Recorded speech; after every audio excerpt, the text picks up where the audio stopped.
Il est écrit, pardonne-nous nos offenses comme nous pardonnons aussi.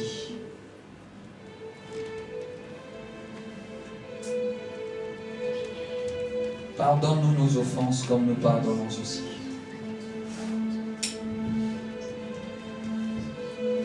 Demande à Dieu de pardonner même les fautes inconscientes.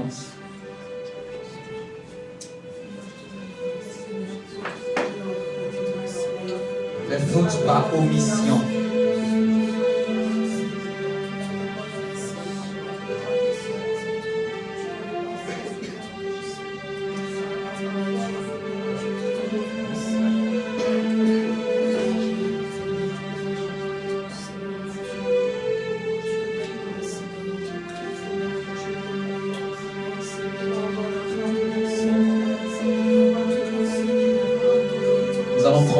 Du Seigneur. Demande à Dieu de disposer ton cœur à prendre le repas du Seigneur.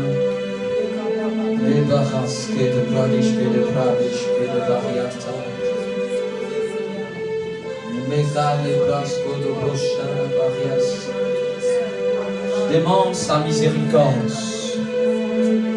Demande sa main de miséricorde sur ta vie et sur ta famille. Si tu es présent ce matin, c'est parce que tu représentes aussi ta famille. Tu es un point de contact entre ta famille et Dieu.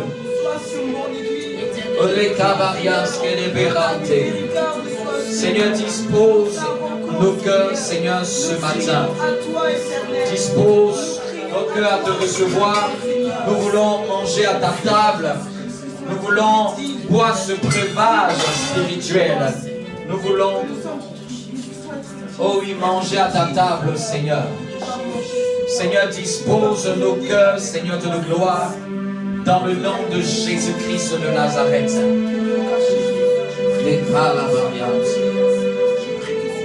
Seigneur, je prie dans le nom de Jésus-Christ de Nazareth que ce repas ne soit pas un simple repas, mais que cela soit la vie qui soit communiquée, Papa. Seigneur, nous ne voulons pas nous habituer à le prendre de manière religieuse, mais nous voulons, Seigneur de gloire, oui, le prendre de manière sacrée, parce que cette nourriture est la vie pour notre être, Papa. C'est-à-dire que celui qui me mange aura la vie. Que ton sang parle pour nous ce matin. Que ton corps qui a été brisé, Seigneur, parle pour nous encore ce matin. Sanctifie, purifie, Seigneur de la gloire.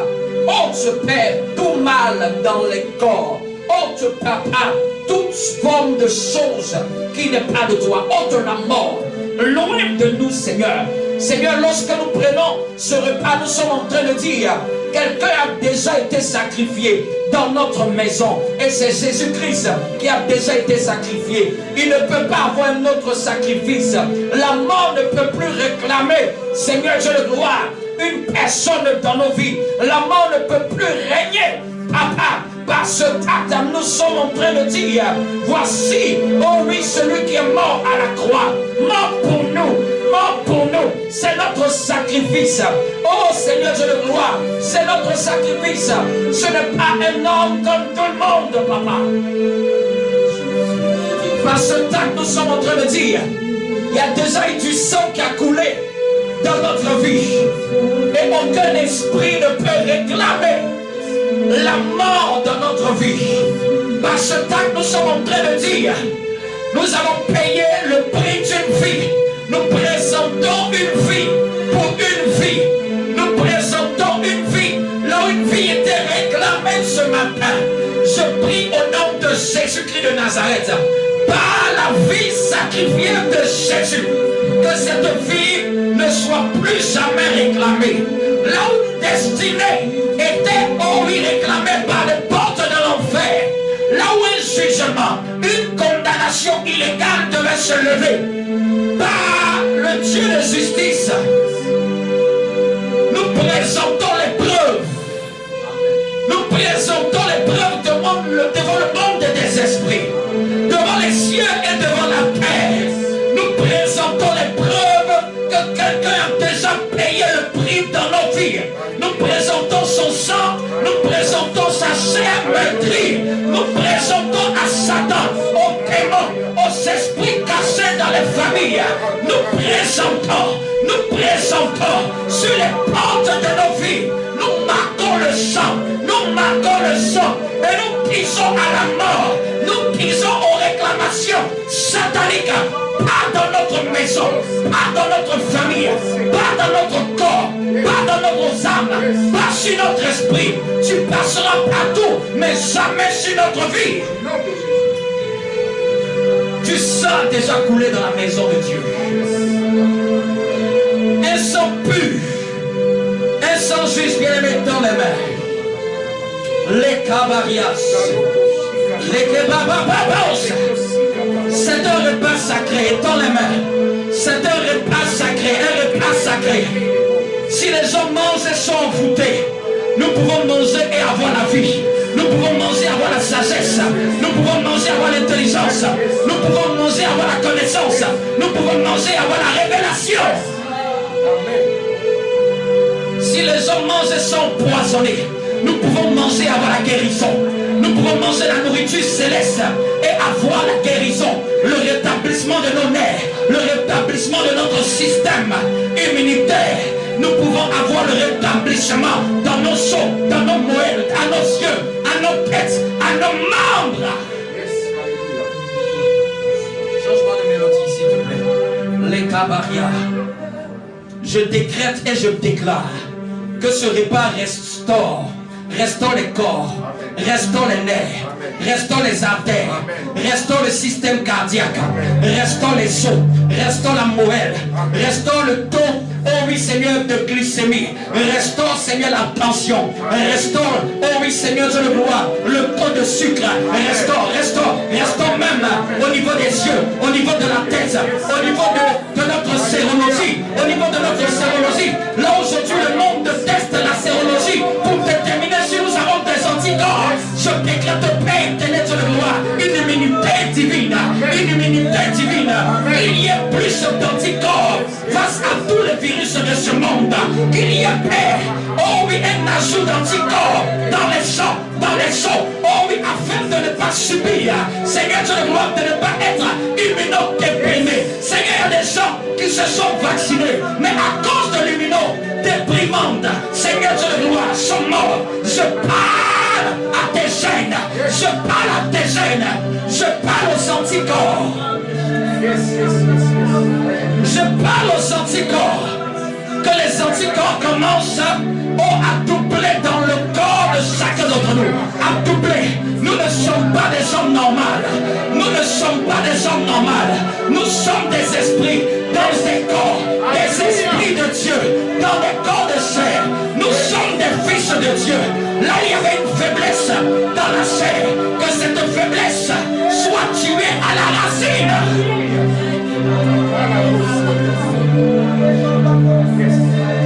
Là où le système respiratoire était attaqué, je prie que les souffles soient renouvelés. Les souffles soient renouvelés.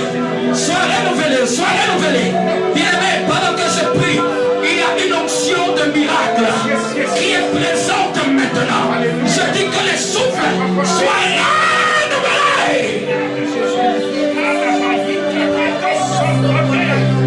L'Esprit de Dieu me dit, il y a une personne qui souffre de carie, c'est génétique dans votre maison, génétique dans votre famille.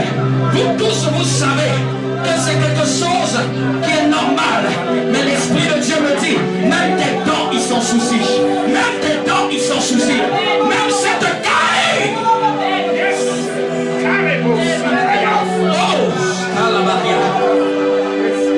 Tu as un orteil, le tout petit et le dernier, qui te fait souvent très mal. Même le plus petit, Dieu veut s'en occuper. Même le plus petit, que maintenant même, au nom de Jésus, que les anges du miraculeux que je vois, qui m'ont accompagné ce matin, qui se sont levés avec moi et qui m'ont accompagné, que ces anges, oh oui, qui viennent avec ses grâces et ses vertus, papa, rétablis, mets la main là où tu as mal. Je crois à la Mets la main là où tu souffres, là où tu as un problème. Si c'était le rein, si c'était le foie, si c'était les poumons, maintenant tu en es délivré.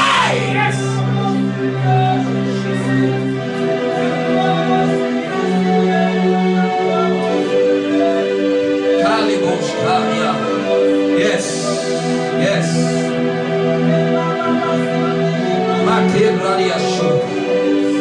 Ouais, Kimberly, mets la main sur le ventre. Au nom de Jésus-Christ de Nazareth. Dans les mains, dans les mains, dans les mains. Une opération de l'esprit. Oh, c'est un domaine que Dieu seul maîtrise. Une opération de l'esprit. Une opération de l'esprit. Une opération de l'esprit. Une opération de l'esprit. Une opération de l'esprit. Dans mon esprit, tu as des problèmes d'estomac. Et c'est fréquent. C'est quelque chose qui a été diagnostiqué. Regarde, en prenant ce repas, l'Esprit de Dieu me dit, il restaure ton système digestif. Ton système digestif. Ton système digestif. Ce qui faisait qu'il y avait des alimentations que tu ne pouvais pas avoir. Mais par la puissance de l'Esprit. Dans les aigus.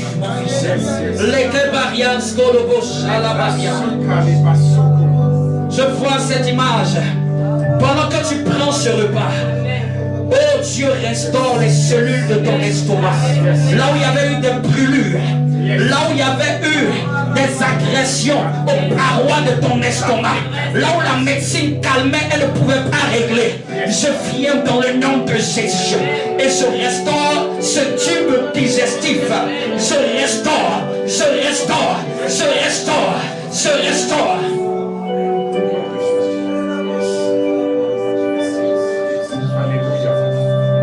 Estelle, la main sur le ventre également.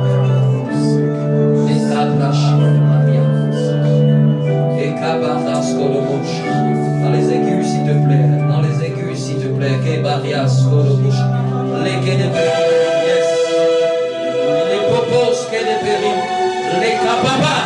Sois en prière, sois en prière, sois en prière. La puissance, je sens cette grâce dans tout mon corps.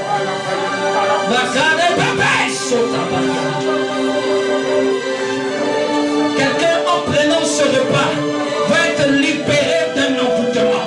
Toi qui consommais dans tes rêves, mais des nourritures envoûtées, l'Esprit de Dieu me dit, à ce contact, tu vomiras toute semence.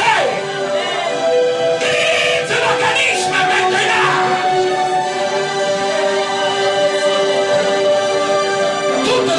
Cette semaine, pour cette personne, sera une semaine de libération. Je vois libération de l'envoûtement. L'envoûtement par la nourriture est brisé par la nourriture du Seigneur. Est brisé par la nourriture du Seigneur. Quiconque avait mangé une fois dans ses rêves, une nourriture qui n'était pas du ministère des anges. Oh, maintenant, que cette nourriture soit consumée par la nourriture sacrée de Dieu.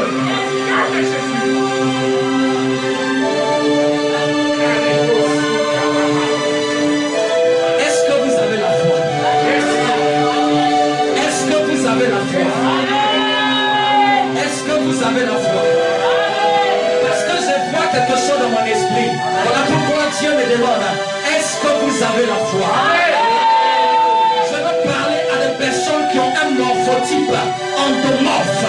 Je veux parler à le sang. Je parle maintenant sous l'autorité du Seigneur Jésus. L'Éternel Dieu va toucher votre sang. Va toucher votre sang.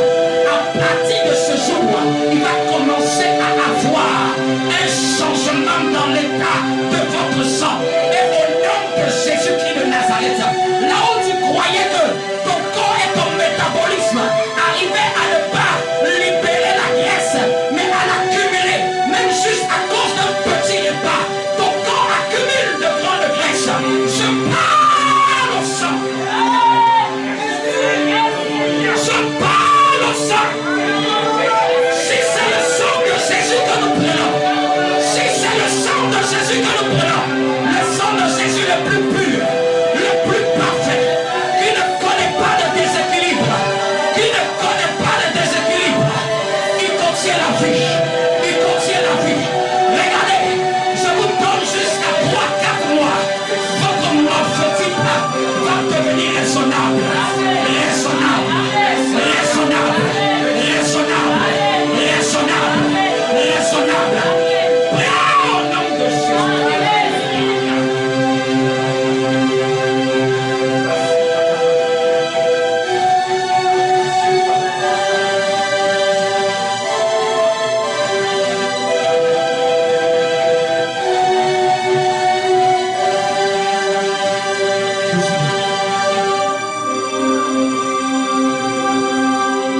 Saint-Esprit, une personne qui a les cabaria, les migraines chroniques. Mets la main sur la tête. Ce n'est pas moi qui ferai, mais c'est l'Esprit, le Dieu Tout-Puissant.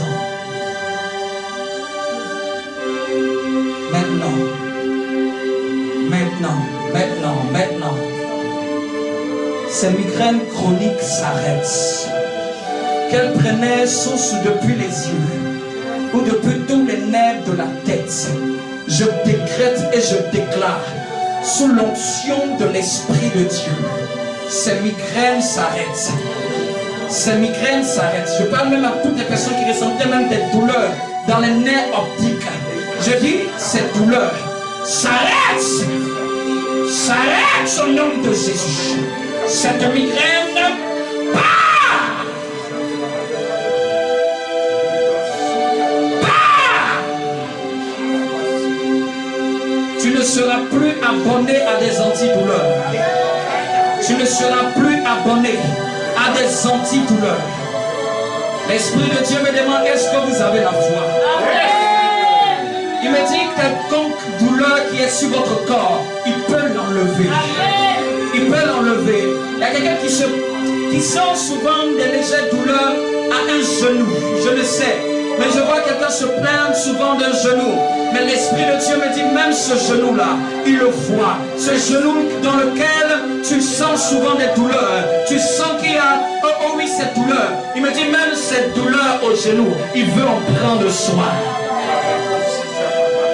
Il veut en prendre soin. Que Dieu touche ce genou. Que Dieu touche cette tête. Que Dieu touche ses yeux.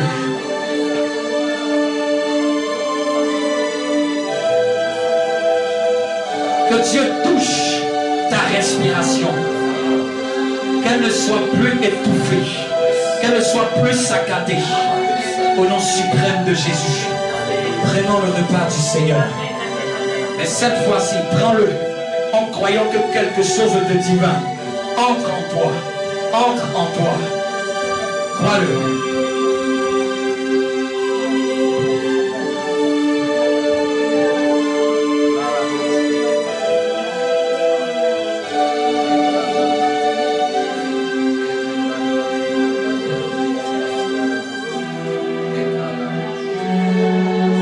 Prends-le avec révérence.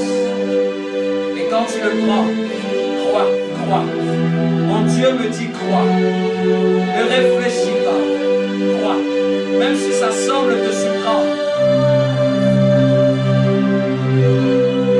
Je sens une atmosphère angélique dans ce lieu.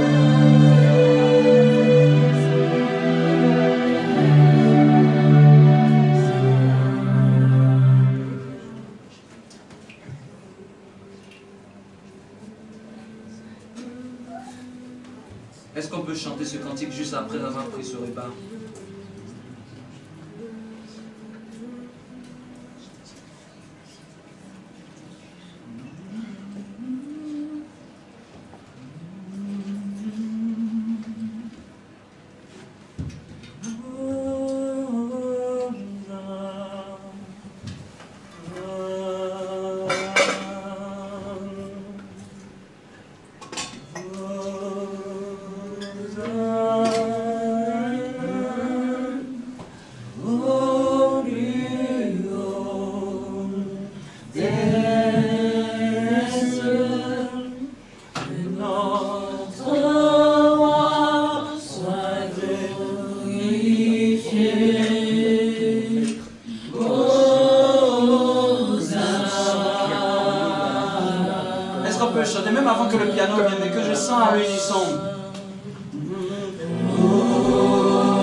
Fais-dans-le, fais-dans-le.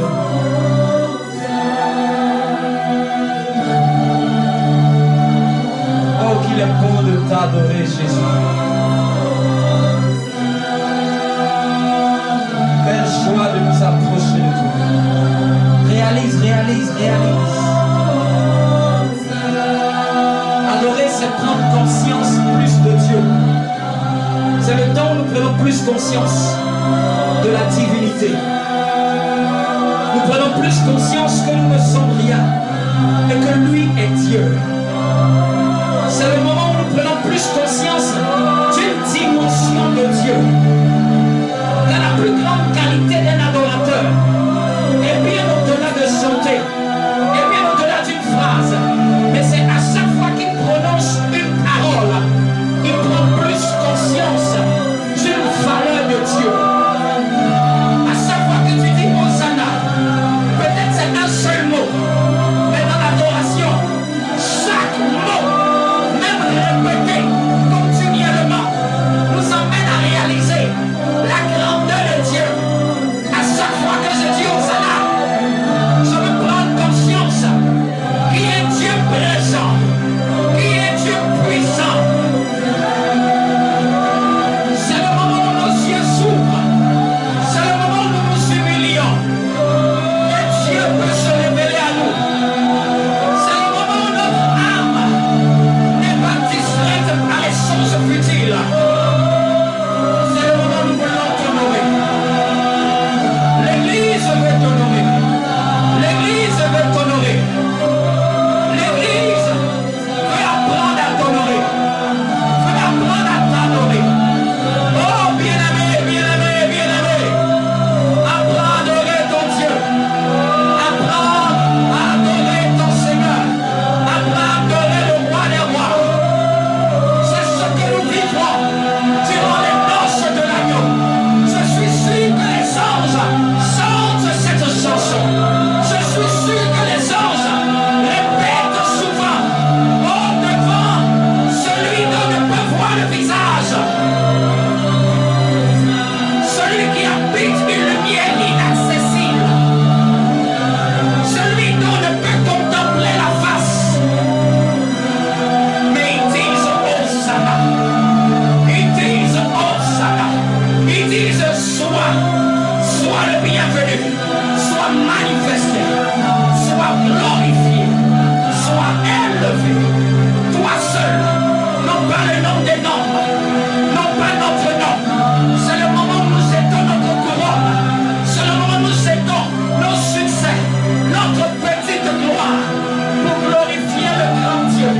Pour glorifier le grand Dieu. Pour glorifier le grand Dieu. Apprends-nous à t'adorer. C'est le moment où nous détournons la face de nous-mêmes. C'est la seule prière qui ne peut pas rendre orgueilleuse. C'est la seule prière qui peut rendre humble. Parce qu'elle n'attire pas les regards vers nous. Elle attire les regards vers Dieu. Elle détourne les regards vers nous. Elle nous empêche de regarder à nous-mêmes. Mais elle nous emmène à regarder à lui. Elle nous emmène à regarder au Seigneur, le Dieu des âges. Elle nous emmène à regarder à celui qui est là-haut. Elle nous fait oublier notre humanité et de considérer la divinité. Elle nous fait oublier notre faiblesse. Elle nous fait regarder la force. Lui, nous tournons les regards vers Jésus-Christ, l'auteur et le consommateur de notre foi. C'est toi l'auteur. Toi l'auteur de la foi. C'est vers toi que je vais tourner les regards. Même si le monde est perdu, semble perdu, nous ne voulons pas nous conformer au siècle présent. Nous voulons être renouvelés, transformés par ce renouvellement de l'intelligence. Nous voulons nous abandonner à toi. C'est le seul temps où l'être humain peut s'abandonner à Dieu. Peut s'abandonner à Dieu. Peut s'abandonner à Dieu. Un cœur doit s'abandonner ce matin. Un cœur doit s'abandonner ce matin. Un cœur doit s'abandonner ce matin. Un cœur doit se déverser devant Dieu. Un cœur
Merci Jésus. Regarde-moi la même mélodie. Merci Jésus. Prends place.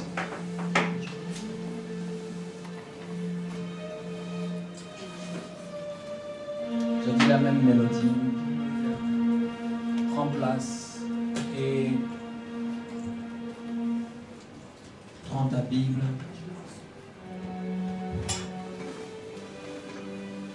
Main à la bouche. C'est toi Arthur qui a fait ton offrande? C'est toi? C'est toi? Lève la main. Que Dieu vous bénisse. Lève la main, lève la main. Tiens-toi debout.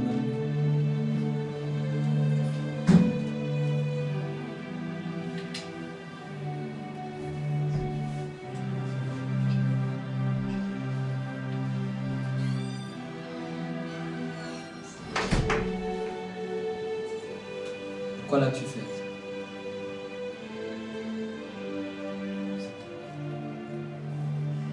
Tu sais pas? Tu l'as senti de le faire?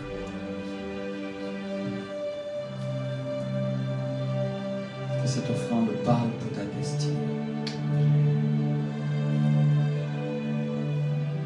Que cette offrande parle pour ta destinée. Que de la même manière qu'elle est posée à l'autel de Dieu, qu'elle consume tout ce qui devait se lever contre ta vie et ta destinée. Qu'elle emporte tout ce qui pouvait faire la guerre à ta destinée.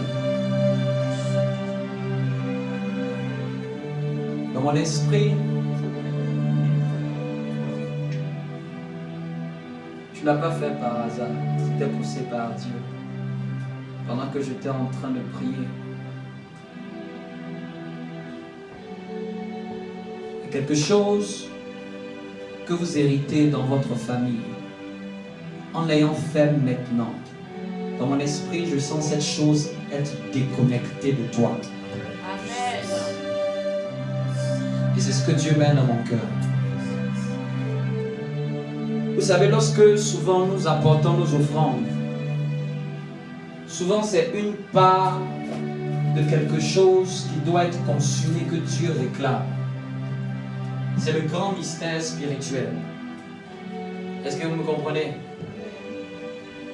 Que ce qu'il y avait dans la lignée de ta mère, qui combattait aussi ta destinée, parce que tes pieds sont dans la maison de Dieu, que ton offrande est devant le Dieu je suis. Qu'elle consume au nom de Jésus-Christ de Nazareth ce transfert négatif au nom de Jésus. Qu'elle enlève l'opprobre sur ton nom de famille. Qu'elle enlève la disette sur ton nom de famille. Qu'elle enlève l'errance sur ton nom de famille. Qu'elle enlève toutes choses négatives. Et que plus jamais cela s'attache à ton sang. Que cela ne s'attache plus jamais à ton sang. Je dis que cela ne s'attache plus jamais à ton sang. Que cela ne s'attache plus jamais à ton sang, je le dis. Toute malédiction est broyée ce matin. Tout jugement de l'ennemi est brisé sur ta vie maintenant.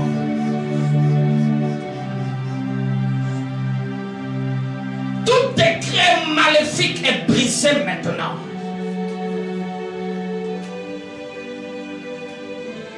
Un décret est brisé au nom de Jésus-Christ de Nazareth. Une parole prononcée à ta troisième génération ascendante est brisée sur ta vie au nom de Jésus.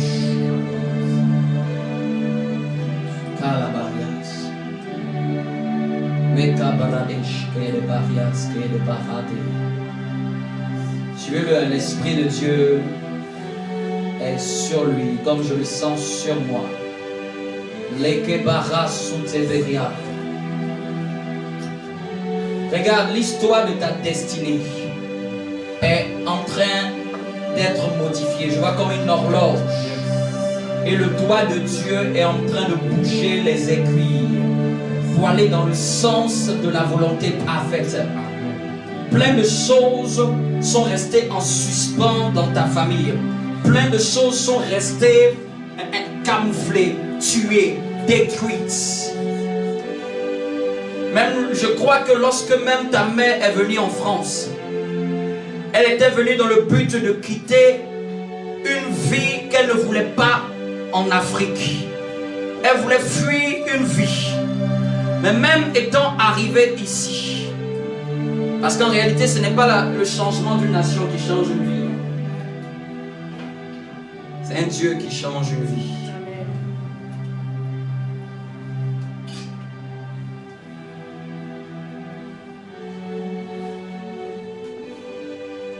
Que ce qui vous réclamait depuis la Côte d'Ivoire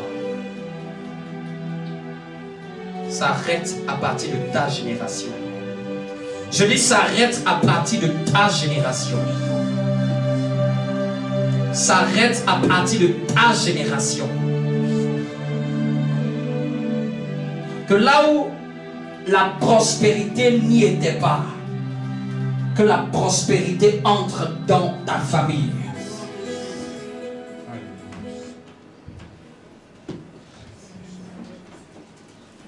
Merci Jésus. Prenons Romains chapitre 6. Donc je salue la présence de tout un chacun. Regarde quelqu'un, dis-lui, bienvenue dans la présence de Dieu. Bienvenue dans la présence de Dieu. Qui est content d'être dans la présence de Dieu?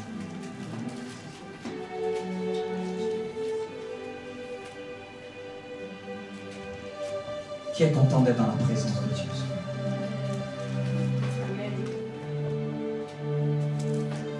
Prends ta Bible.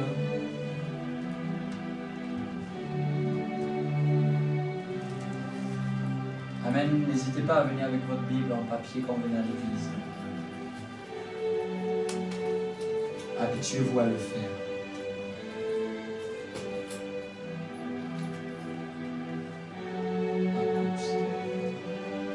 Dis avec moi, Saint-Esprit, fais-moi du bien ce matin. Parle-moi ce matin.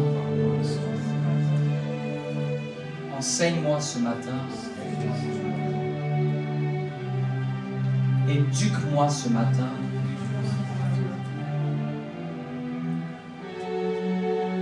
Je prie. Seigneur, je prie pour cette parole. Que mon langage ne soit pas le plus important, mais que ton esprit touche les cœurs ce matin. Que cette parole soit esprit et vie et qu'elle prenne chair dans leur vie au nom de Jésus. Qu'elle me bénisse moi-même également et qu'elle bénisse tes enfants légèrement. Donc nous étions dans notre thématique qui était les choses à rechercher en Christ. Dis avec moi, les choses à rechercher en Christ. Les choses à rechercher en Christ. Et on avait dit que il y a des choses que les êtres humains cherchent sur la terre. Et j'ai dit que ces choses, souvent de la terre, ne sont pas mauvaises. Moi, c'est ce que je les appelle les choses de César. Amen. Donnez à César ce qui est à César. Pour les choses de la terre, donnez à César ce qui est à César. Mais il y a aussi des choses qui sont à Dieu. Dis avec moi, il y a des choses qui sont à Dieu. Et le problème, c'est que un enfant de Dieu, véritable, ne doit pas simplement donner à César ce qui est à César. Il doit aussi donner à Dieu ce qui est à Dieu. C'est le bon équilibre dans la marche chrétienne. Mais la plupart de beaucoup de chrétiens aiment seulement honorer César. Quand je parle de César, je ne parle pas de sa personne. Je parle de l'esprit qui gouverne le monde. Amen. Les lois et les principes de ce monde. De la même manière qu'il y a des principes dans ce monde, il y a des principes dans les cieux. Il y a des choses qui ont de la valeur sur la terre qui n'ont aucune valeur dans les cieux. Oui, oui. La plupart de tout ce qui a une grande valeur sur la terre n'a aucune valeur dans les cieux. Parce que c'est uniquement que pour la terre. Ce qui est de la terre est éphémère, mais ce qui est du ciel est éternel. Est-ce que quelqu'un me comprend? Quand il est éphémère, ça ne veut pas dire que tu ne peux pas utiliser. C'est pour dire qu'il y a une date de fin dans son utilisation. Il n'y a rien que nous possédons sur la terre qui n'est pas en train d'aller à la péremption. Tu achètes un vêtement, aussi neuf qu'il soit d'une grande marque, après des années, il va commencer à vieillir. C'est-à-dire que toute chose sur la terre est condamnée à la péremption, est condamnée à un moment à partir. Quelqu'un me comprend? C'est pour ça que je dis en tant que chrétien, utilise les choses de ce monde, mais ne laisse pas les choses de ce monde te contrôler. Utilise-les très bien. Sers-toi de ces mobiles pour atteindre la destinée que Dieu a tracée pour toi. Amen. Mais ne te laisse pas aveugler par ces choses. Mais il y a des choses qui sont célestes. Il y a des choses qui sont éternelles. Il y a des choses qui seront pour l'éternité. Est-ce que vous me comprenez? Il y a des trésors divins. Il y a des vertus divines. Il y a des choses qu'on ne pourra jamais enlever. Et ces choses sont des choses de Dieu. Lorsqu'il est entré dans la maison de Marie et de Marthe, il a dit à Marthe, Marie a choisi la bonne part, celle qui ne lui sera point ôtée. Il y a des choses quand tu choisis avec Dieu de les avoir, on ne pourra jamais te l'arracher. On ne pourra jamais te l'enlever. Quelqu'un ne me dit pas un amen. On ne pourra jamais te l'ôter. Les choses de Dieu sont glorieuses. Les choses de Dieu sont magnifiques. Les choses de Dieu nous donnent de vivre une vie divine même sur la terre. Dis avec moi, je dois rechercher les choses de Dieu. Et il y a même un texte même dans la Bible qui dit rechercher les choses d'en haut. Dis avec moi, je dois rechercher les choses d'en haut. Parce que ces choses divines, ces choses célestes sont des choses d'en haut. Il faut que l'équilibre d'une vie sur la terre, c'est quelqu'un qui a la faveur des cieux d'en haut et qui a la faveur sur la terre. Quelqu'un me comprend? Dis avec moi que j'ai la faveur du ciel et de la terre. Parce que tu es en contact avec la terre à tes pieds, mais les cieux regardent le sommet de ta tête. Amen. Aussi longtemps, je décrète et je déclare, aussi longtemps que les cieux et la terre seront positionnés à l'endroit où ils sont positionnés, je décrète et je déclare que la grâce de Dieu ne manque point dans ta maison. Aussi longtemps qu'ils seront éloignés, que la main de Dieu ne te quitte jamais. Aussi longtemps que le ciel regarde le sommet de ta tête, tous les jours, chaque minute, chaque seconde, le ciel veut déposer ses vertus sur toi. C'est pour ça que la Bible dit qu'il y a des bénédictions sur la tête du juste. Les bénédictions viennent d'en haut et non d'en bas. Et on avait mis l'emphase sur un premier point. Avant de lire Romains, nous allons lire ce texte de référence dans Hébreux chapitre 12, à partir du verset 14. Quelqu'un peut nous lire rapidement. Hébreux chapitre 12, le verset 14. Makalavaria. Si quelqu'un a trouvé rapidement, il peut nous faire la lecture. Vas-y. Recherchez la paix avec tous. Et la sanctification, sans laquelle personne ne pourra voir Dieu. Amen. Et nous avons commencé à faire cette immersion dans ces premiers versets que nous avons apportés à la lumière. Et on s'est attardé sur un mot qui était la sanctification. Il dit rechercher la sanctification. Donc on comprend que dans la Bible, il y a des choses à rechercher. Dis avec moi, dans la Bible, il y a des choses à rechercher. Et je disais souvent que la conversion est le commencement de la vie divine. n'est pas la fin, c'est le début. Quelqu'un me comprend? C'est la chose qui vient de nous donner maintenant la grâce d'entrer dans les choses de Dieu. Mais la plupart de beaucoup de chrétiens pensent que le fait de se convertir, c'est la finalité. Non, dis à ton voisin, c'est le commencement. Il y a une course, il y a une marche, il y a un but à atteindre.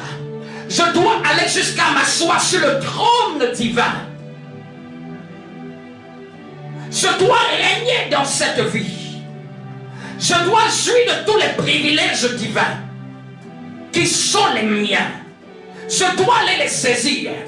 Voilà pourquoi lorsque quelqu'un se convertit, il ne doit pas arrêter de marcher. C'est maintenant que la marche commence.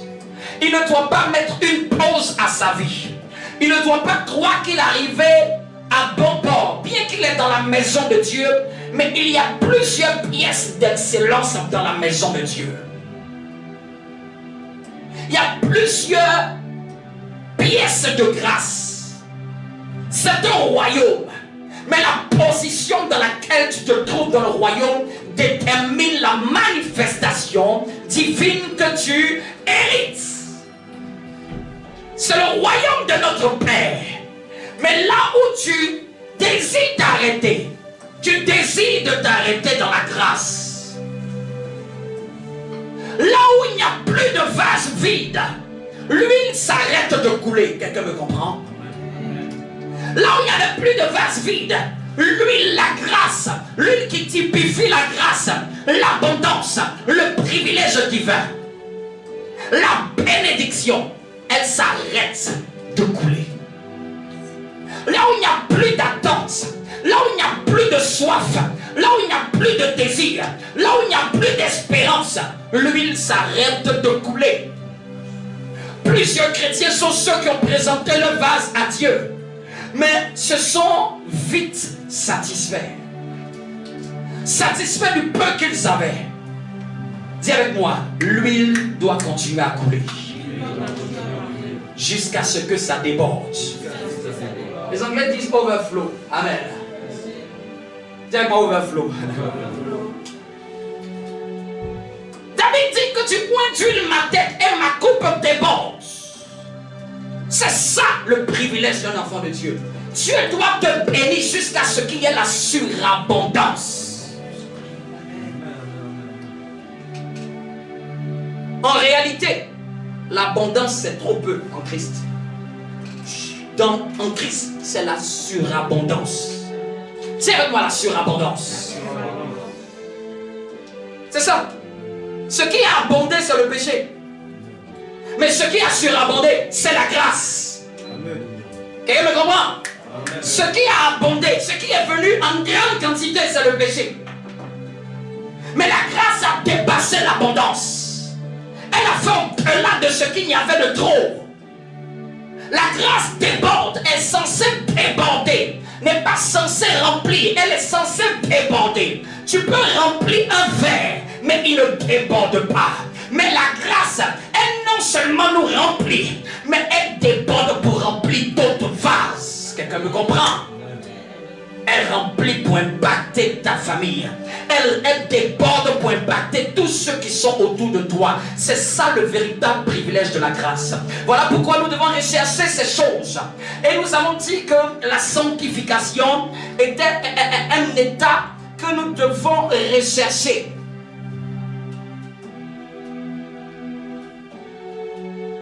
Pour ceux qui ont fait l'étude, on avait expliqué que le péché était une nature. On avait fait une différence entre le péché et les péchés. On avait dit que le péché mettait l'accent sur le péché originel hérité des conséquences de la désobéissance d'Adam et Ève. Et que dans certains contextes, quand la Bible parle du péché, elle ne te parle pas des fruits ni de ses manifestations. Elle te parle de la nature pécheresse. Elle te parle de cette nature qui pousse les gens à voler. Elle te parle de cette nature nature qui pousse les gens à mentir. Elle te parle de cette nature qui pousse les gens à tuer, à détruire, à être méchants, envieux, jaloux, haineux. Elle te parle de cette nature de perversion sexuelle. Elle te parle de cette nature qui pousse les hommes à commettre des actes ignobles. Et cette nature, nous tous, nous avons été affectés par cette nature. Quelles que soient les œuvres.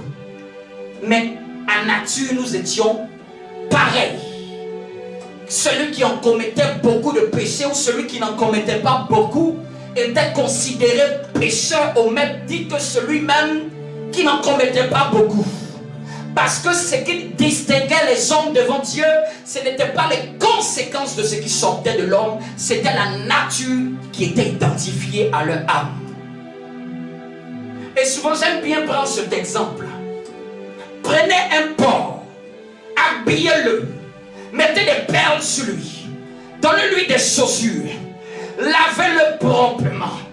Il a une seule nature, c'est de retourner dans la boue. Il a une seule nature, c'est de se vautrer dans la boue après même avoir été lavé.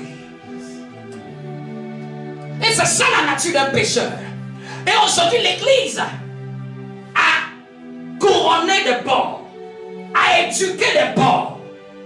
C'est une image et non péjorative. Habillé, maquillé, orné et dit: tu ressembles à Dieu. L'église a prêché des messages voulant emmener les gens à changer leur extérieur sans changer leur intérieur, à changer leur apparat sans changer leur nature. C'est ce qui s'appelle la bonne morale. C'est ce qui s'appelle la religion. Et c'est ce que la religion cherche à faire.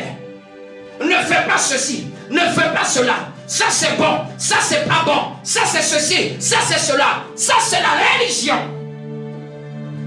Comment tu peux dire un porc ne vit pas dans la boue? C'est sa nature.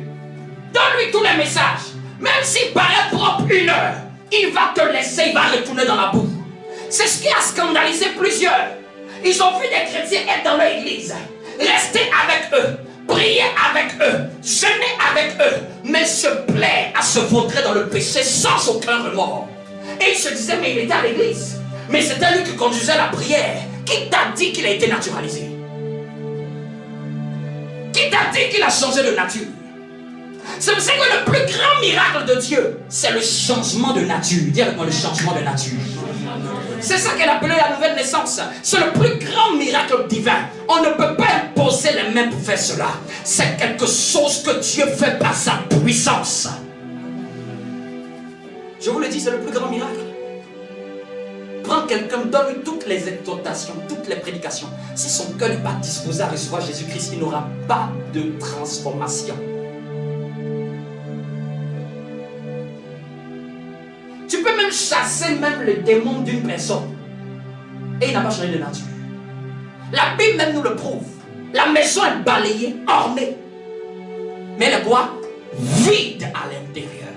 Parce que quand c'est Dieu qui fait le travail, lui-même est à l'intérieur. Vous comprenez maintenant cette parabole? Les gens se demandaient: mais pourquoi la maison est balayée, elle est ornée? C'est-à-dire qu'un homme de Dieu a fait un travail, mais il a fait un travail en vain. Parce qu'il ne s'est pas rassuré que le Saint-Esprit soit d'abord dans la personne. Il a axé son ministère d'abord sur la libérer des choses extérieures. Mais il ne s'est pas rassuré de la garantie de la personne qui allait maintenir la délivrance de cette personne. Quelqu'un me comprend? Il ne s'est pas rassuré de laisser un locataire à l'intérieur. Voilà pourquoi la nouvelle naissance, c'est la plus belle des choses. C'est le Saint-Esprit qui vient élire domicile à l'intérieur de nous, dans notre esprit. Je vous le dis, si quelqu'un n'a pas reçu l'Esprit de Dieu, même s'il fait 10 ans dans une église, il n'est pas pour autant changé pour Dieu. C'est un religieux. C'est un religieux. Ce n'est pas un converti. C'est un églisien ou églisé. Mais ce n'est pas un converti. Un converti, c'est celui qui a l'Esprit de Dieu en lui. C'est celui qui a la nature de Dieu en lui. C'est celui qui reçoit Dieu dans son cœur. C'est là que commence la foi chrétienne. Parce que quand tu as d'abord l'Esprit de Dieu, maintenant on peut commencer à t'enseigner. Maintenant on peut commencer à t'expliquer les Écritures.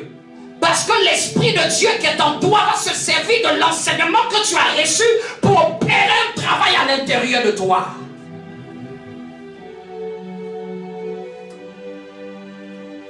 Parce que l'Esprit de Dieu que tu as reçu va se servir de la révélation que tu auras des Écritures pour continuer son œuvre qu'il a déjà commencée. Dis avec moi, je suis saint. Donc, quelqu'un qui ne connaissait pas Dieu était de nature pécheresse. Mais quand quelqu'un se convertit, ce n'est pas ses œuvres que Dieu change, c'est sa nature que Dieu change. Il y a une grande nuance. Quand quelqu'un se convertit, ce n'est pas ses péchés que Dieu arrête, c'est sa nature que Dieu change. Et c'est l'erreur que beaucoup croient. Parce que Dieu compte sur la nature qu'il va te donner pour que tu vas vivre comme lui. Dis avec moi, Seigneur, ta nature. C'est soit tu as la nature de Dieu, c'est soit tu ne l'as pas. Mais la différence entre le pécheur et le saint, c'est la nouvelle naissance qui les sépare. C'est la conversion réelle, la conversion profonde. Je ne parle pas de la conversion mentale et psychologique. La conversion mentale. La personne, Jésus, c'est encore de manière mentale, manière émotionnelle, de manière intelligible qu'il prie Jésus. Il n'y a pas encore eu un processus de nouvelle naissance. Je vous le dis, quelqu'un qui est né de nouveau a la haine du péché. Même s'il tombe, il a du dégoût.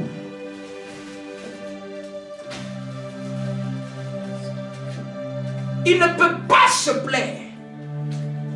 Quand vous voyez quelqu'un qui est chrétien qui se plaît dans le péché, je vous le dis une seule chose, il n'a jamais été converti. Même s'il a un doctorat en théologie, je remets en doute sa conversion.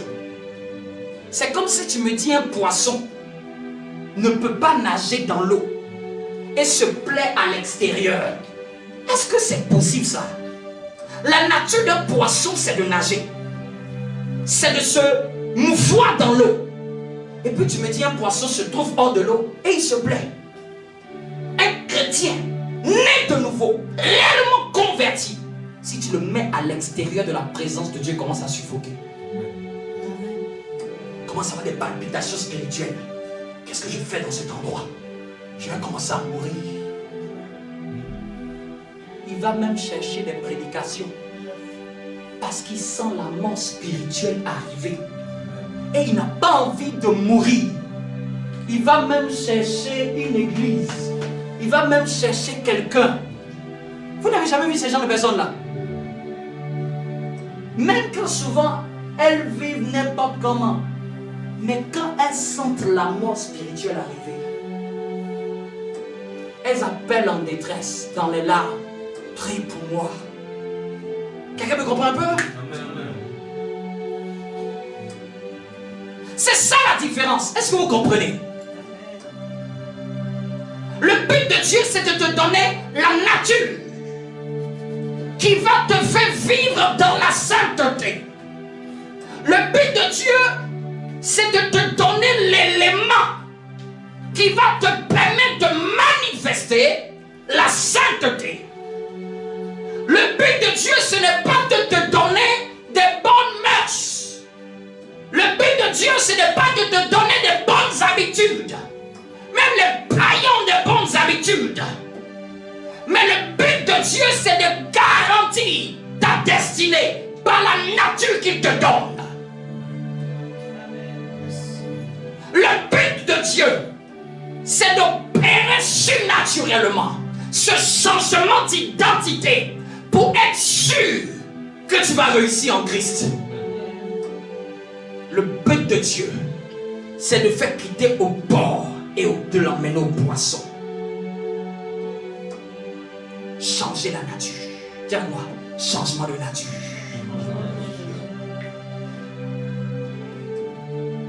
De la même manière que quelqu'un qui a la nature pécheresse se plaît dans le péché, quelqu'un qui a la nature de Dieu se plaît dans les choses de Dieu.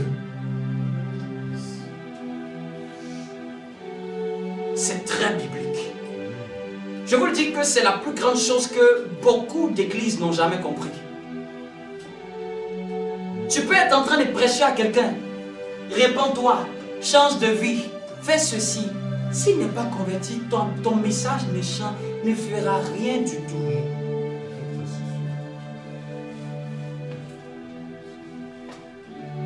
Dis avec moi, j'ai la nature de Dieu. Romains chapitre 6.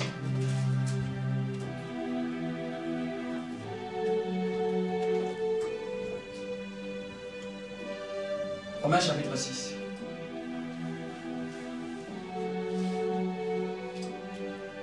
Ici, il parle des convertis, à partir du verset 6. S'il parle des nés de nouveau, il dit que sachant que notre vieil homme a été crucifié avec lui. C'est ce qui s'est passé qui nous explique. Quand tu t'es converti, l'ancien toi, le vieil homme, le Adam, l'homme pécheur que nous étions, c'est ce que la Bible appelle le vieil homme. C'est ce que la Bible appelle le vieil homme. Celui qui a hérité la nature pécheresse. La Bible dit qu'il a été quoi? Je ne parle pas bien. La Bible dit quoi? Notre vieil homme a été crucifié. C'est ça pour quelqu'un qui est converti. Son vieil homme a été crucifié. C'est ce qui nous explique.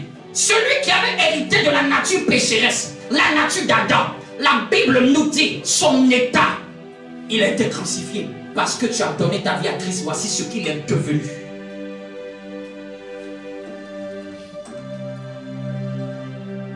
La sainteté que Dieu demande de rechercher. J'ai dit dimanche, ce n'est pas pour être ça. La sainteté que Dieu demande de rechercher, ce n'est pas pour être ça. Tu l'es déjà.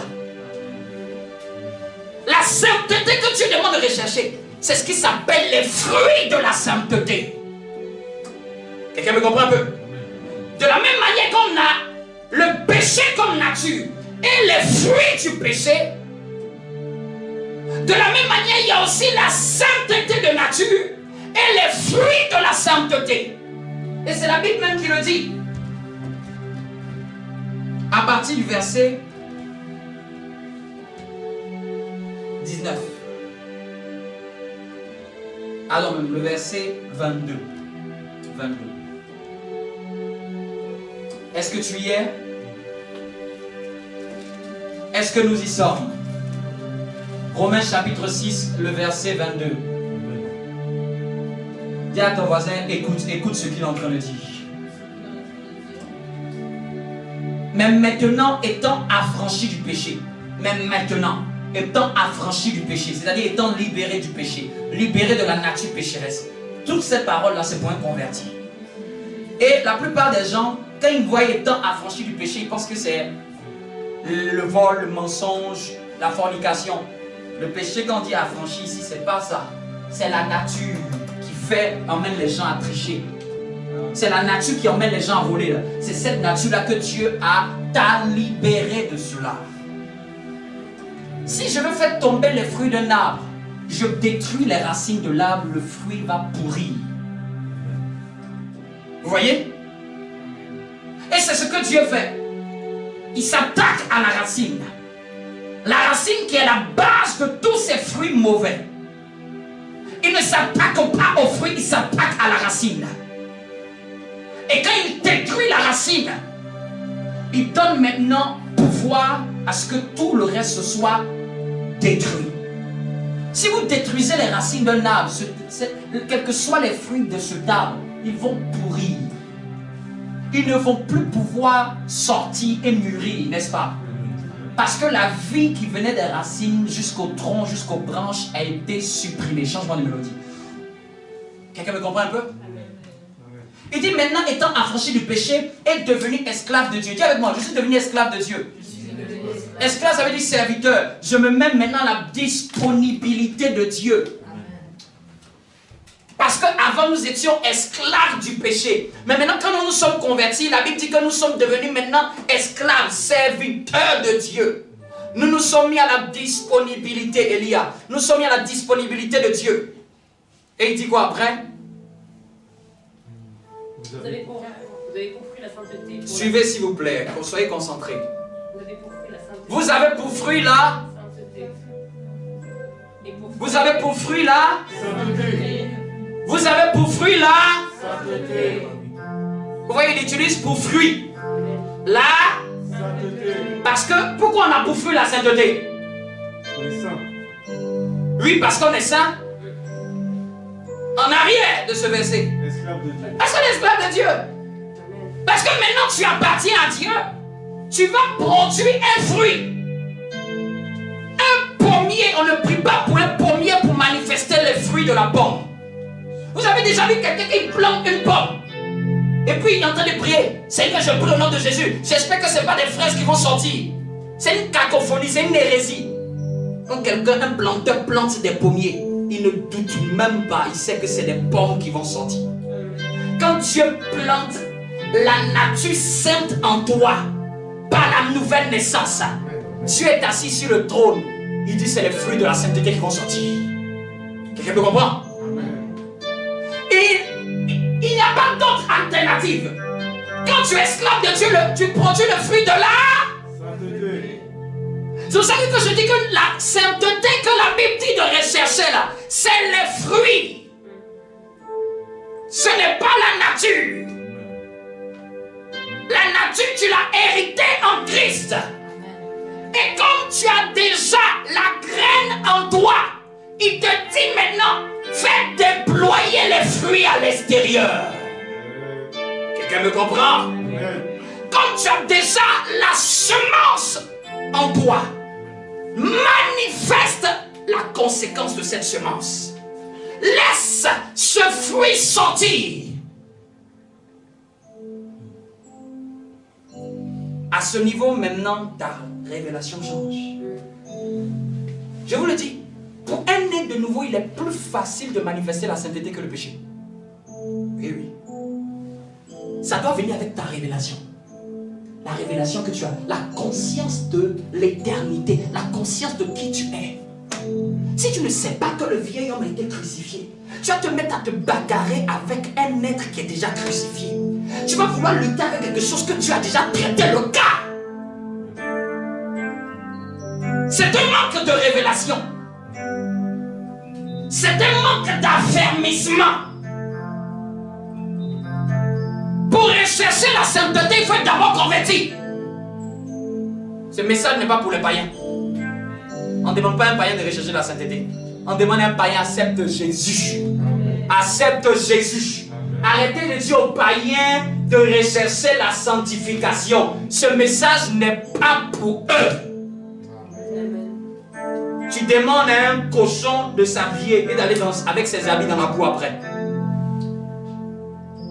Ne demandez pas à un païen, arrête de faire ce que tu fais. Dites à un païen, accepte Jésus. Vous voyez la nuance? Aujourd'hui, que les gens prêchent un message d'évangélisation, tu leur demandes de laisser, ils vont laisser avec quelle nature? Tu demandes à un porc de quitter dans la boue, il va quitter dans la boue avec quelle nature? C'est sa nature d'entrer dans le péché. Dieu doit d'abord le changer, lui d'abord. Accepte l'amour de Dieu. C'est ce qu'il faut prêcher aux païens. Accepte Jésus. Il t'a tant aimé qu'il est mort à la croix. Accepte son pardon. Accepte sa rédemption. Accepte la croix. Accepte le sang qui a coulé pour toi. Accepte Dieu. Accepte Jésus. Accepte ton roi et ton Seigneur. Ton Père, ton modèle, ton référent spirituel. médecin pour qu'il opère une chirurgie à l'intérieur de toi. Mets-toi sur le brancard. Mets-toi dans la salle de chirurgie. Accepte que le médecin Jésus va t'ausculter. Accepte que le médecin Jésus va pointer les regards sur toi. C'est ce message qu'on prêche aux païens. Entre dans l'hôpital. Ne lui demande pas pourquoi il est malade. Il est déjà malade, il a besoin de solution.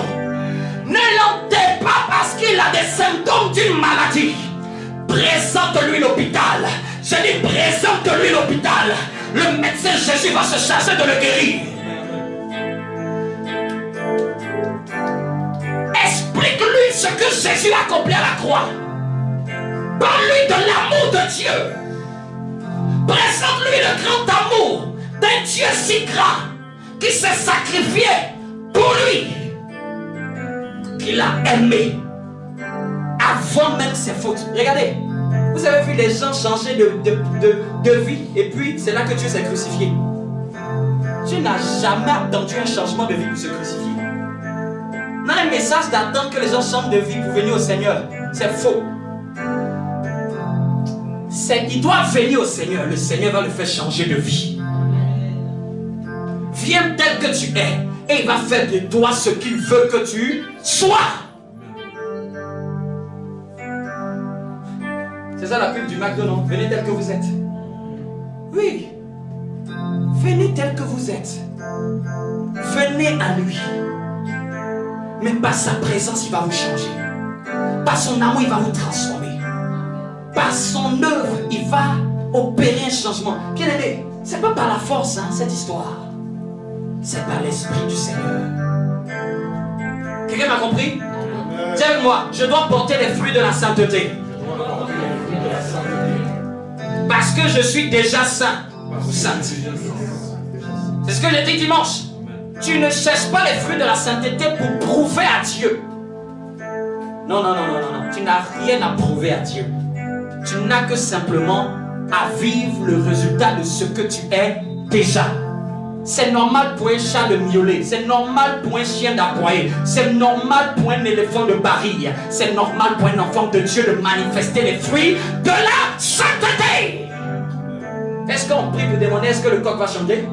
C'est sa nature de chanter. Il a en lui la capacité pour chanter. Un enfant de Dieu a en lui la capacité pour manifester la sainteté. C'est pour ça que je vous dis à chaque fois, ce n'est ni par la force. Et ne dis pas que c'est plus fort que toi. Quand il dit c'est plus fort que toi, c'est un manque de révélation. Surtout si tu es chrétien, c'est un manque de révélation. Parce que la Bible te dit que le vieil homme a été crucifié. Dis avec moi, le vieil homme a été crucifié.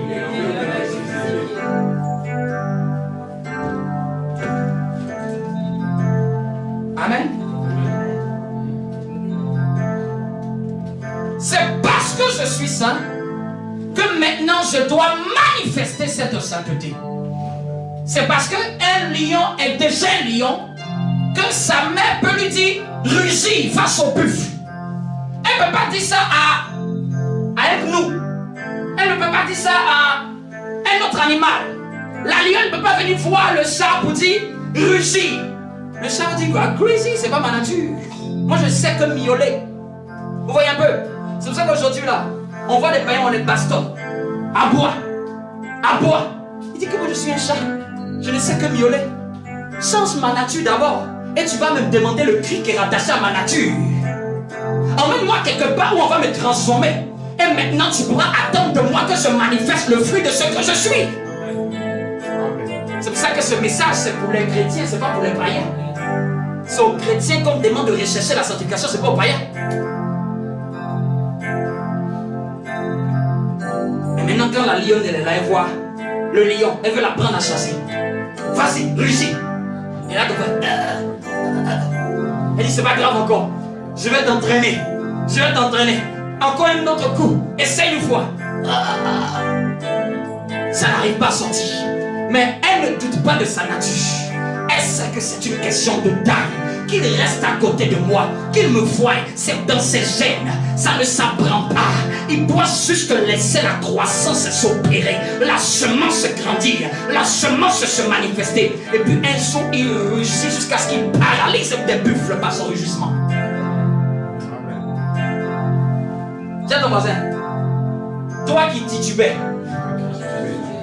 reste dans la maison de Dieu. Reste connecté à sa parole. Fais-toi enseigner. Tu vas toi-même te surprendre. Toi-même tu vas te demander, c'est toi comme ça qui aime les choses de Dieu à un point? Parce que ça ne vient pas de toi. Amen. Cette nature ne vient pas de nous, mais elle vient de Dieu. J'ai terminé par ce point. Et quand la Bible a dit, la sanctification, on a dit que ça se fait à 3 niveaux. Et on avait dit que le premier niveau de sanctification, c'est la sanctification du corps. Celle que le parvis extérieur. C'était dans le parvis extérieur se trouvait la cuve des reins et l'autel des holocaustes. C'est-à-dire que c'était dans la partie extérieure que Dieu devait d'abord traiter un problème de pureté, de sanctification. Amen. C'est-à-dire que c'était le premier protocole divin que Dieu avait dressé vis-à-vis de l'homme. C'est la première des choses pour commencer à marcher dans la foi. C'est la chose qu'un chrétien doit rechercher.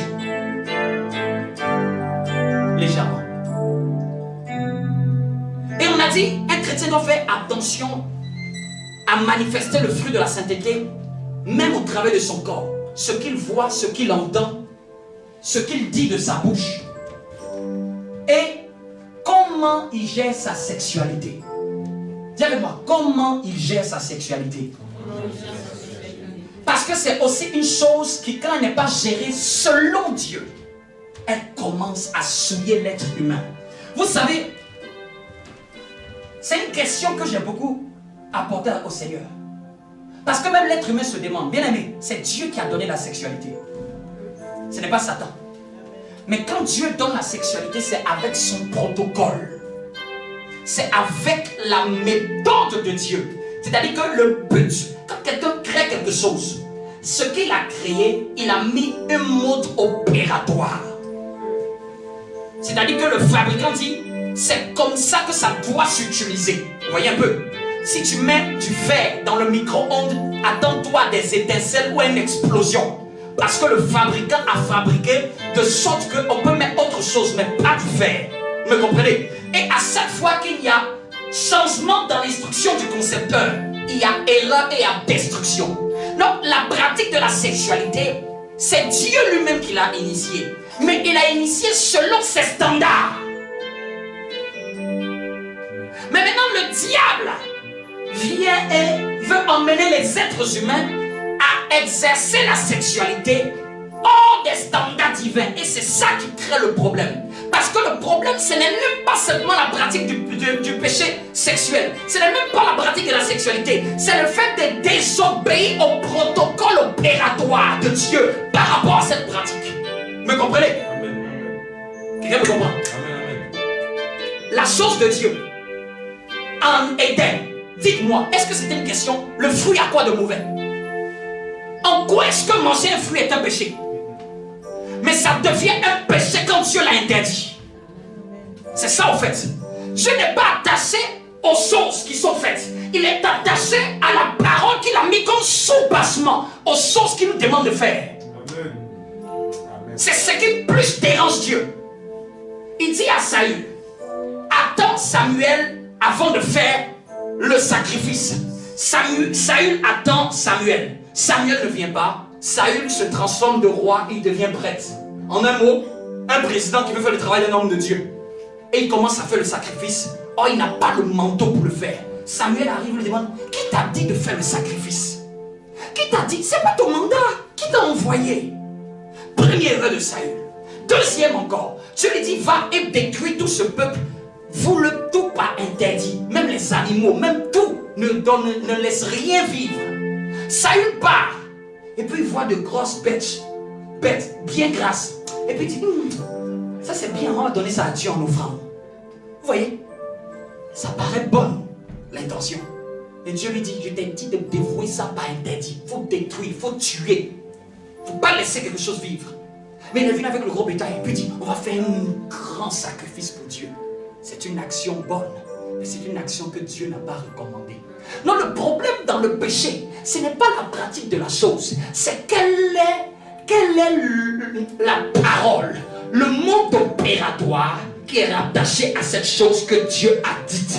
Si je l'enfreins, j'ai péché. péché, manquer la cible. Ce n'est même pas l'acte. Non, la pratique de la sexualité est une chose que Dieu a initiée lui-même. Mais il a initié selon son standard, son mode opératoire, ses principes. Parce qu'aujourd'hui, le monde veut nous faire croire que c'est quelque chose qu'on n'a pas besoin de marcher avec Dieu pour le faire. On le fait comme on a envie. Dis à ton voisin, en Christ. Dis avec moi, en Christ. Il y a la manière de gérer sa sexualité. Et pour Dieu, il dit pour que la pratique de la sexualité soit agréée, il faut qu'il ait une autorité qui a validé une union. Une autorité. Aujourd'hui, quand les gens veulent se marier, ils vont où ça? À la mairie. Ou dans d'autres régions, c'est reconnu comme même, dès que les familles se reconnaissent, c'est reconnu. Dans certains pays, certaines lois donnent des vétos au mariage familial. C'est-à-dire que si les deux familles se sont reconnues, le papier leur est donné par l'autorité.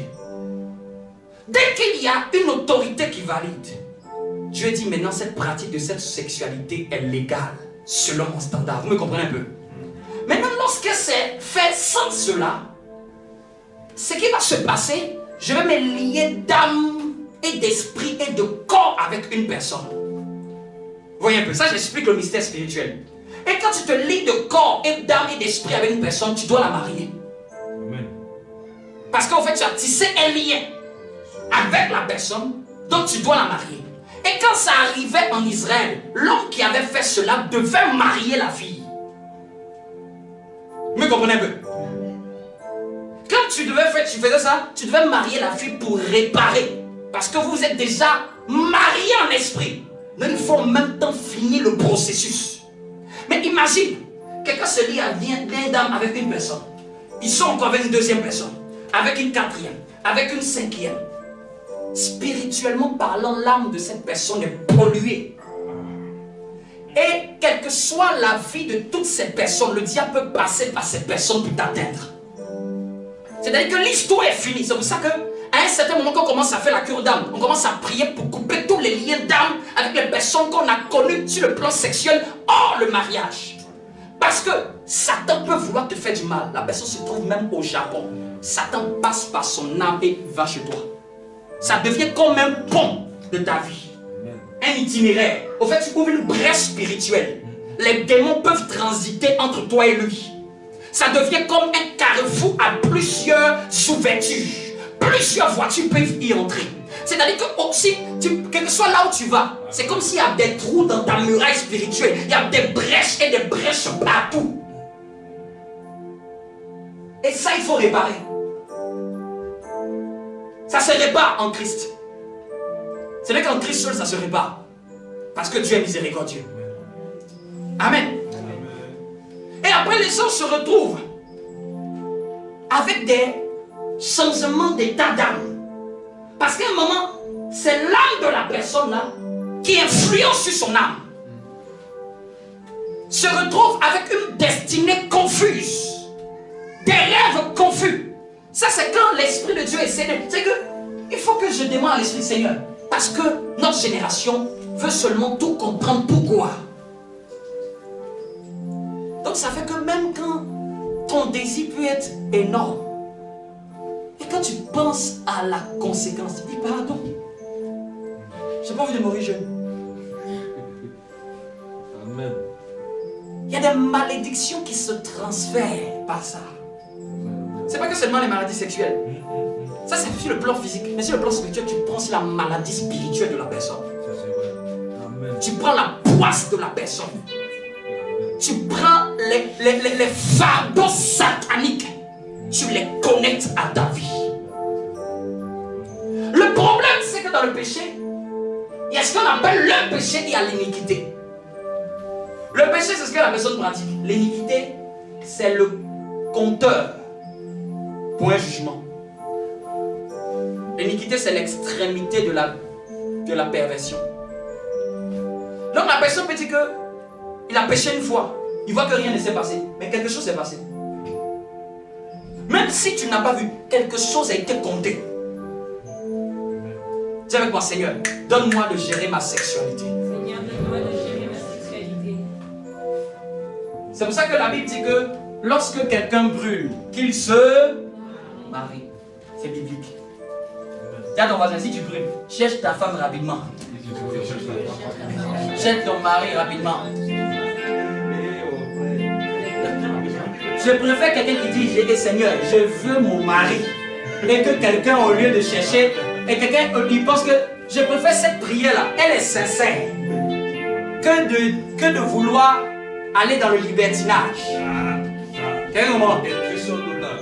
Dis avec moi, Seigneur, donne-moi la personne associée à ma destinée.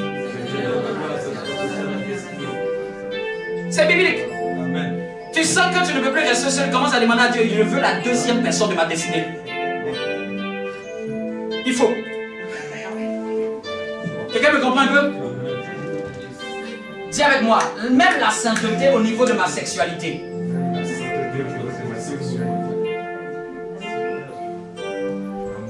Et je termine avec cela. C'est un point important. Ça détruit des destinées. Quelqu'un peut perdre une grâce. C'est-à-dire que de la même manière qu'on peut te communiquer, on peut t'arracher une grâce. Il y a des hommes mystiques qui se promènent pour chercher à connaître des filles. Mais dès qu'ils les connaissent, c'est comme s'ils prennent leur lieu d'étoile et elle est vidée spirituellement. C'est le plus grand trafic satanique d'étoiles. De puiser dans l'étoile d'une personne par la pratique de la sexualité. On peut voler tes grâces facilement. Voler tes visions. Tu peux perdre tout ce que tu étais le fruit de beaucoup de prières.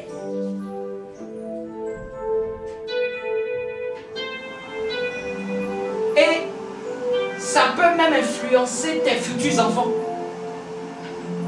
Toi tu dis que non, moi j'ai rien.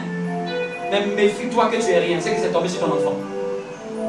J'ai peur quand quelqu'un pratique le péché et rien ne lui arrive. Ce qu'ils se disent, son enfant en train de le porter comme un poids. Dans la Bible, ça existe. Dieu n'a enlevé la malédiction sur un père et l'a mené ça sur un autre enfant, l'enfant de la personne. C'est pour ça qu'il dit, Seigneur, je veux moi-même porter la charge. David a dit, moi-même, je veux porter la responsabilité. Pas sur le peuple. Vous me comprenez un peu? Quand David a fait le dénombrement, regardez ce que Dieu lui demande. C'est soit je mets la faute sur tout le peuple, ou bien toi. David dit, le peuple n'a rien fait. Moi, je veux porter le poids. Bien aimé, il faut accepter de porter le poids de la douleur, même quand c'est toi qui as fait une erreur. Amen. Accepte de porter le poids de la douleur. Parce que si tu ne portes pas le poids de cette douleur, c'est tes enfants qui vont aussi en train de faire des prières à 18 ans, à 15 ans. Je prie contre ceci, je prie contre cela. Il ne sait pas où c'est passé. Maman avait déjà ouvert la brèche. Papa avait déjà ouvert la brèche. Il se retrouve à 12 ans, il commence à se masturber. Il ne sait pas d'où ça vient. Cet esprit venait de son père. Cet esprit dit, toi je ne te réclame pas, mais je vais réclamer tes enfants, je vais réclamer ta destinée. C'est pour ça que quand on commence à prier, puis on commence à prier pour briser les liens là, il ne faut pas être aussi sournois, tu pries aussi pour tes enfants. Il ne faut pas faire comme si genre moi je ne suis pas concerné par ça.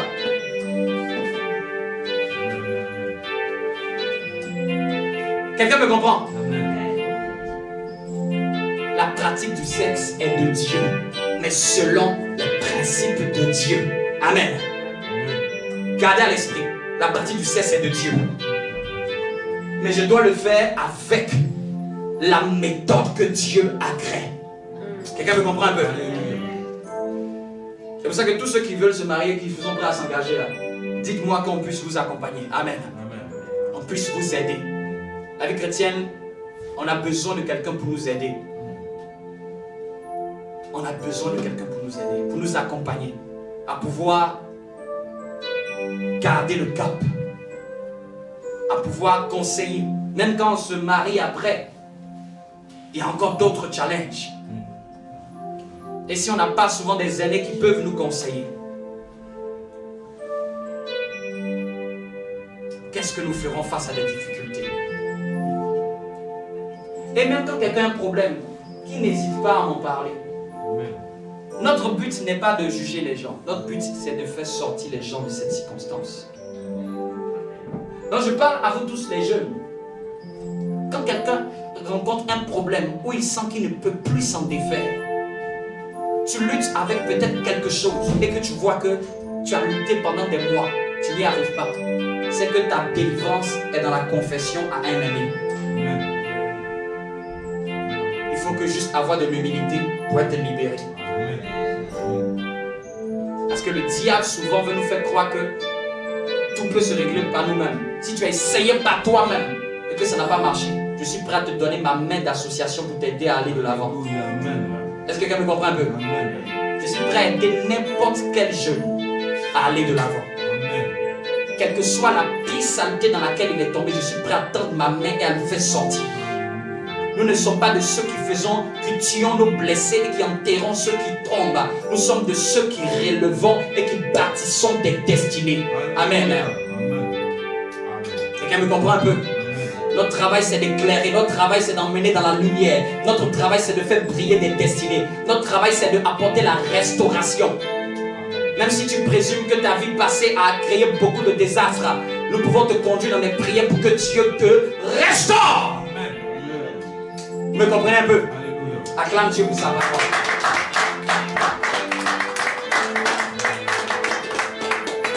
Lève-toi et nous allons clôturer. Dis avec moi, Seigneur, donne-moi de manifester le fruit de la sainteté.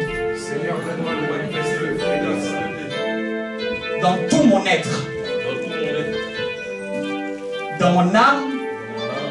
Dans mon corps. Dans mes pensées. Dans mes émotions. Même dans ma sexualité. Donne-moi de manifester le fruit de la sainteté.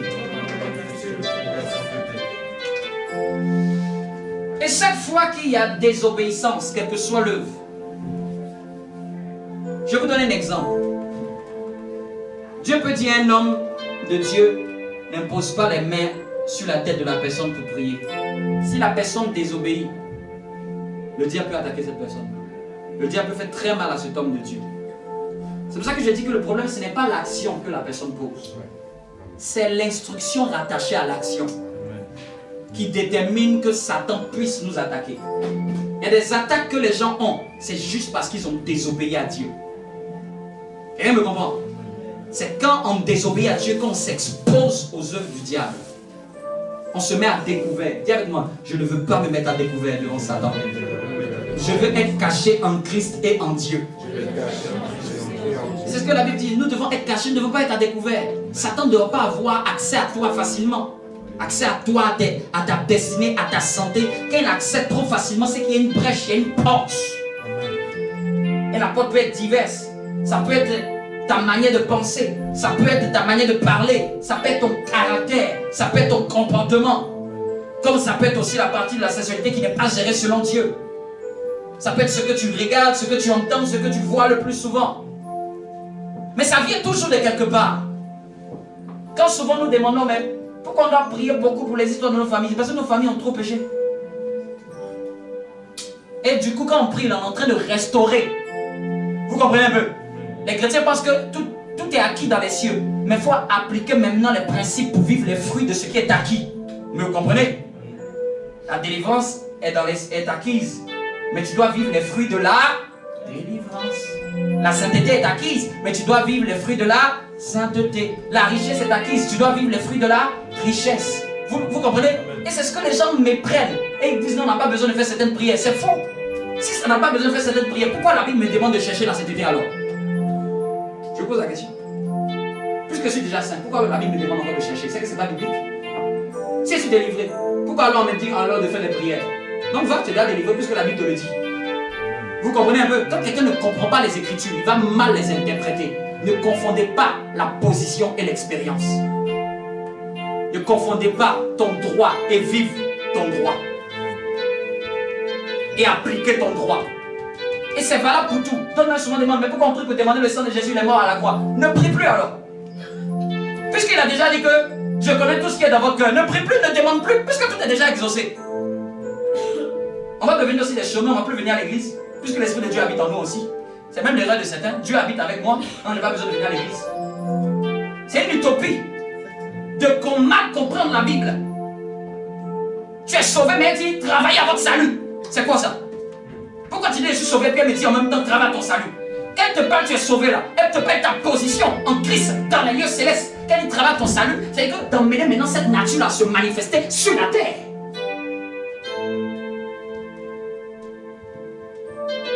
Donc, quand quelqu'un n'a pas bien compris la théologie de la Bible et puis l'enseigne, non, quand on ne vous emmène plus à faire les prières, mon chien, de briser les liens. Ne prie plus pour te repentir, puisque Dieu a déjà péché. Dieu a déjà moi à la croix. Pourquoi tu te repens?